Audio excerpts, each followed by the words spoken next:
to get the right angle, hear me out, just like any action camera on the chest when cycling. The footage looks fantastic from this mount and the camera is so light it's barely noticeable, but you do notice the cars you've got on. The fact the camera is magnetic opens up other opportunities too, like the lamppost. Yes, I stuck it to a lamppost and rode past for that side view flyby.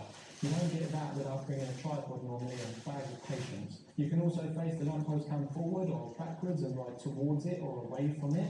It doesn't matter, it just kind of works. It's quick and it looks good. The same idea with like a metal bench, for example, in the park. I slammed the Go3S on the bench, rode past, and boom, perfect B-roll. Took me literally 10 seconds. Then there's a handheld option, don't overthink it. Grab the camera and record shots of the bike, for example, the bars, the wheels, the cranks, the saddle. I filmed at least 8 different angles just holding it for a minute. Now the stabilisation makes handheld shots totally usable too. Great to show off new components on your bike, for example. If the pod is mounted on the bike, you can just unclip the camera from the pod. You can actually do that with one hand. So if you need to film something quickly, you can do that and then snap it back in. Unlike traditional cameras where you're fiddling with screws and mounts, this is much faster and easy and you're less likely to miss the moment. Now we also have the cap clip mount. This one's for the flat brim crew. Snap it onto your hat.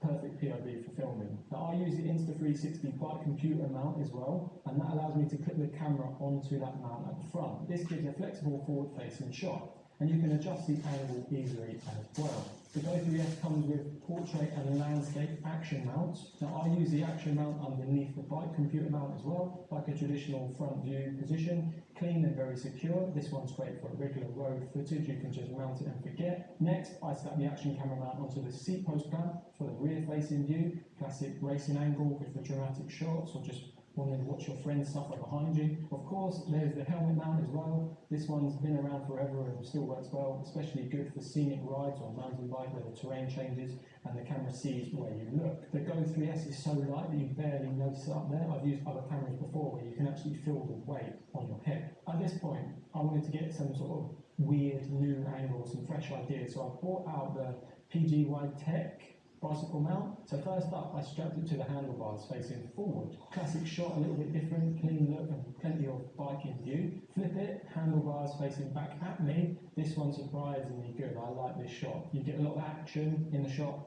and it's tidy all in one frame. Then I mounted it to the seat stays at the rear of the bike. One forward facing, one backward. This gives that low dynamic feel, proper action footage. I mounted it to the chain stay as well, which gives a really unique shot, really low angle looking up. Usually you only get this view if you drop your camera mid-ride. Then I tried the forks. I wasn't sure if it was mount on forks because they're blended, but it was no problem. Just avoid the spokes, seems obvious, but worth saying. Now the front view was nice with the tyre in shot, the wheel in shot. On the forks again, but facing backwards was another great angle. A great action shot because the camera is, well, in the action. Now once you've captured all this amazing footage, it's really simple to review. Just swipe from left to right on the camera screen to open the gallery, then scroll up and down to flick through all your clips. You can play them back directly on the camera, and while the screen quality won't exactly blow your socks off, it's perfectly good for checking whether you actually got the shot you need or just filmed your handlebars for 2 minutes. So what mode should you shoot in and at what quality? Now honestly, I shoot everything in 4K. It's one of the biggest upgrades with the Go3S. And you can see from all the footage so far, it holds up well. Yes, you can lower the resolution to save the battery life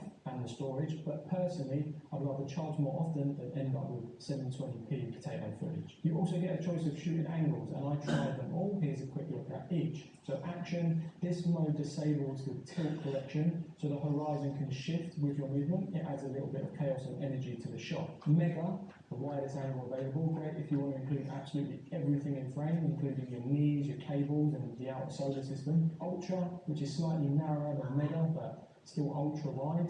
It gives a classic action cam look with a little bit less distortion around the edges. D-Warp, now this is my go-to because it flattens out that fisheye and gives a more natural look. Less like an action camera, more like how your eyes actually see the world. Narrow, the tightest crop, good for focus shots when you don't want the edges of your handlebars or half the scenery in shot. All of this is powered by the CMOS sensor. It's 12 megapixels effective and an f2.8 16mm lens with the Mega field of view, which helps reduce that distortion. It does a solid job, I think. The camera also auto-rotates between portrait and landscape depending on how you hold it. Now for memory. you've got either 64 gig or 128 gigabyte built in. It is non-expandable. Personally, I think that's a little bit tight for a 4K camera. If this had 256 gigabytes of storage, it would be much more flexible. Now, the Insta360 app actually does a lot, and for once, it's not just an obligatory companion app you'll open once and forget it exists. First off, you can preview footage live from the camera in high resolution. You can also control everything from the app that you could on the camera. Change shooting mode, switch resolution, adjust the angles. It's all in there and arguably easier to navigate because it's bigger on your phone than on the Action Pod screen. There's even a built-in editor in the app if you want to trim, crop, or export clips on the go. Battery specs and runtime. This camera is tiny. You'll get around 32 minutes of runtime from just the camera when it's not in the Action Pod, and up to 2 hours total when it's docked in the Action Pod. 2 hours of footage is a fair amount if you're taking specific shots. And there's no spare battery option. Once it's dead, it's dead. You need to put it back on charge. So that's a small trade-off for something this small. The Go 3S uses flow state stabilization, and every single shot you've seen so far in this video has it turned on. You can see how smooth it is, even on rough gravel, uneven roads. The footage stays stable and watchable. So having stabilization built in like this is dreaming. The Go 3S also has horizon leveling called tilt shift. This means that the camera does its best to keep the footage level no matter how the camera is tilted. So if the camera is angled slightly, the horizon won't roll around unless you have this turned off or you're in action mode. To test the audio, I have my Sony ZV-1 camera with the Rode and Video Micro to compare to the Insta360 Go 3S. So this is me walking in the woods with my Rode microphone attached to my Sony camera. It should be pretty clear. It's a tried and tested microphone. And this is me walking in the woods with the Insta360 Go 3S. I haven't got the wind muff on. I'll be intrigued to see how the sound quality is because it's a tiny little camera. Honestly, the audio on the Go 3S is pretty good. I was surprised, to be honest, considering the thing is tiny. This is me riding and recording, and to be honest, I don't often do this because the sound quality is hard to get really good in all scenarios.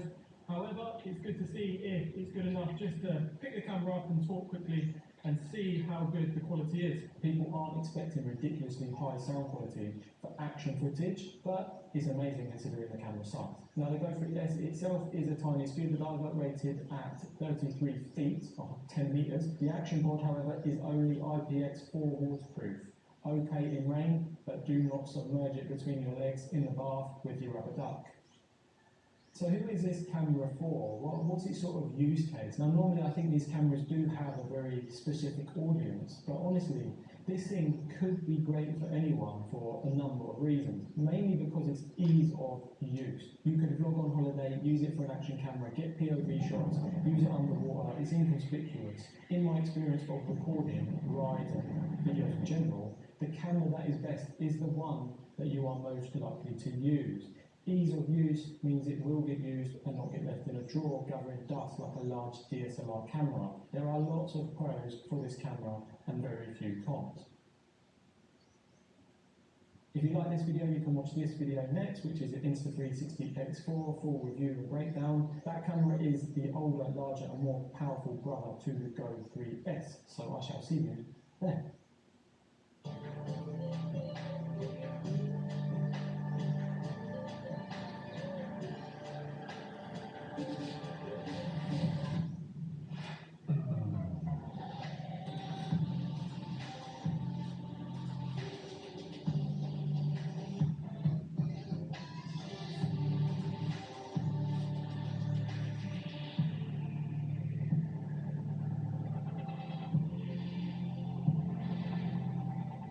Today I'm diving deep to show you exactly how using the Insta360 X4 to push the limits of what is possible. Plus I've got two brand new never before seen mounts for the Insta360 X4 to try out, which promise some truly unique perspectives. Small, oddly shaped man.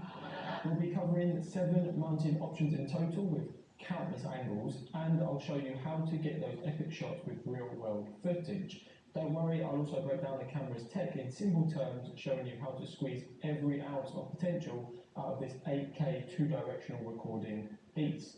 From insane stabilization to weatherproofing audio clarity, This is just a handheld audio test. and even selecting the best clips in the Insta360 editing software. I've got everything covered. But here's the real question: how easy is it to use the Insta360 X4 while cycling and capture great footage? Let's be real, no one wants to be that person fiddling with a gadget at the side of the road while their friends disappear over the horizon. I've left timestamps below so you can jump from section to section. A big thanks to Insta360 for sponsoring this video. Now let's get started and see what all the fuss is about. Now as I'm unboxing, I can't help but wonder how much all of this weighs, so I grabbed the trusty kitchen scales. I'll probably get chased by the wife later for using them, hopefully. First up, we have a 256GB Insta360 branded micro SD card. If you're someone who needs more storage, they sell cards all the way up to 512GB. There's also a premium lens cover that fits the protective eyes of the camera.